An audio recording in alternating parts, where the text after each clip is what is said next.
विरोधक किती कोलेकुई केली, कुणीतरी सांगितले की 50 लाखाचा कुणीतरी निधी आणला म्हणून सांगतोय. अरे तू तालुक्यासाठी तुला 50 लाखाचा कुणाकडून तरी उसना भीक मागून आणलेला तुझा निधी आहे.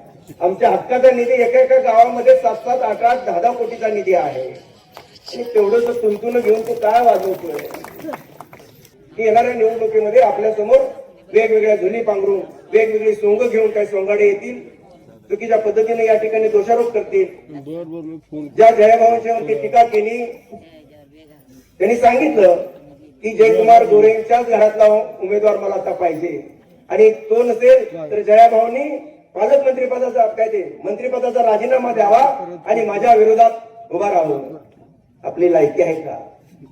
अरे ज्या माणसाने तुझ्यासारखे अनेक जिल्हा परिषद सदस्य या जिल्ह्यामध्ये निर्माण केले, सांगली जिल्ह्यामध्ये निर्माण केले, सोलापूर जिल्ह्यामध्ये निर्माण केले, फक्त सातारा जिल्ह्यातच नाही तर लगेचच्या जिल्ह्यामध्ये सुद्धा अनेकांना या ठिकाणी नगराध्यक्ष करण्यापासून ते जिल्हा परिषद सदस्य करण्यापासून ज्यांची दानत आहे, ज्यांची ताकद आहे. तू मोठा प्रस्थापित नेता म्हणतो ना स्वतःला, तालुक्याचा नेता म्हणतो, आमदारकी लढवली, आपलं आमदारकीला डिपॉझिट गेलं, स्वतःच्या गावामध्ये आपण 4 नंबरला राहिला स्वतःच्या गावामध्ये. आणि ते बोलत असताना त्या गावामध्ये ज्या गावात आपण वास्तव्य करता त्या गावामध्ये जयकुमार गोरे भाऊंनी सातत्यानं लीड राखलेला आहे. तिथल्या सर्वसामान्य जनतेनं त्यांना मताधिक्य दिलेला आहे. नेता व्हायचा असेल तर जिल्हा परिषद सदस्य तयार करावं लागतात, त्यांना निवडून आणावं लागतं. पंचायत समितीचे सदस्य तयार करावं लागतं, त्यांना निवडून आणावं लागतं. अरे मी, माझा मामा, माझी मावशी, माझी भाऊज, त्याच्यानंतर मी पुतण्या आणि अचानक पुन्हा घुमजाव करून आता म्हणतो मी. अरे स्वतःच्या पलीकडे जाऊन तुमची दानच नाही. आणि ज्या माणसानं या तालुक्यामध्ये एवढं मोठं काम केलं, या राज्याचा ग्रामविकास मंत्री म्हणून आपल्याला अभिमान वाटतो की सामान्य कुटुंबातून एवढी मोठी झेप घेऊन सातत्यानं प्रयत्न करून या भागाचा विकास साधून महाराष्ट्राच्या नेतृत्वाला भुरळ घालून राज्याचं ग्रामविकास अत्यंत महत्वाचं खातं ज्यांनी प्राप्त केलं, त्याचा अभिमान तुम्हाला आम्हाला वाटला पाहिजे. आणि आपण लज्जास्पद अशा पद्धतीचं वक्तव्य करता, आपण इथून पुढे मी त्यांना आवाहन करेन की आपण अशा पद्धतीची बेताल वक्तव्य करताना आपण भान ठेवा आपण कुणावर बोलतोय ते. आपण अशा पद्धतीची भाषा कराल तर त्याच भाषेमध्ये भविष्यामध्ये आपल्याला उत्तर दिलं जाईल. जास्तीच नाही होणार, परंतु एवढंच सांगेन की बोलत असताना नक्कीच भान ठेवा. कारण जिल्हा परिषद कुकडवाडगडी कुणाच्या बापाची जागीर नाही.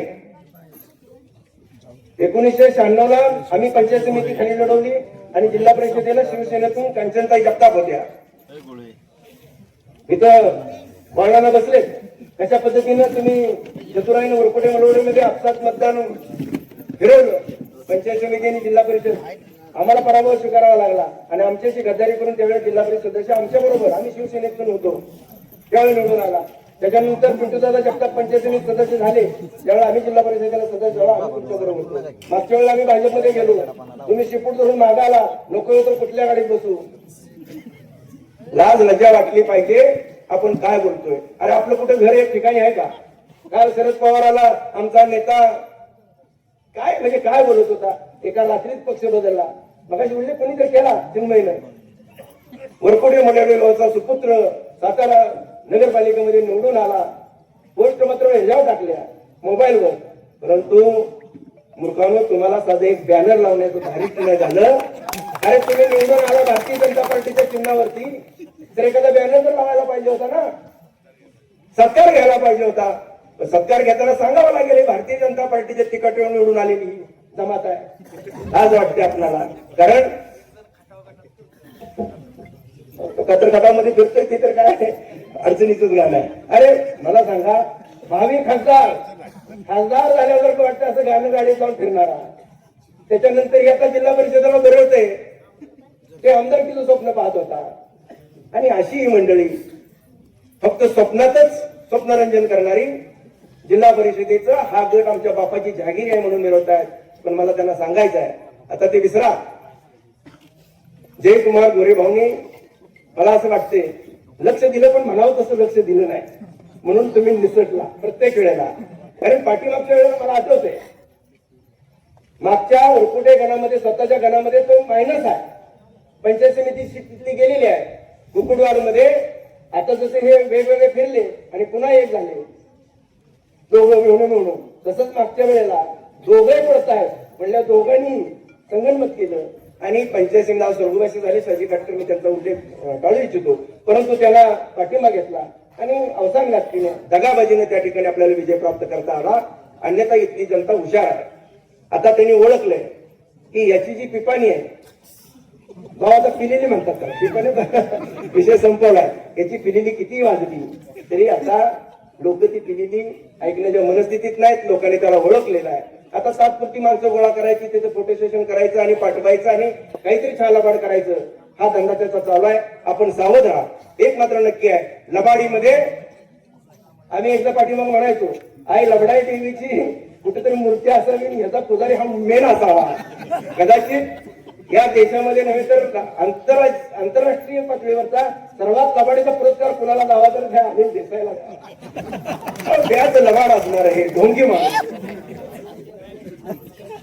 अहो जिल्हा बँकेचं आता सांगतो मी 20 वर्ष 25 वर्ष आहे. तुझ्या गावामध्ये एक तुझा नातेवाईक सोडला, माझं जाहीर आव्हान आहे, एक तुझा नातेवाईक सोडला तर एक पोरग जिल्हा बँकेत लावले म्हणून दाखवून दे, तुझे पाठ थोपटतो. काय सांगतोय? विकासाच्या गप्पा मारतो आणि आम्ही लोकांच्या हाताला रोजगार दिला. आणि भिकारी केली लोक.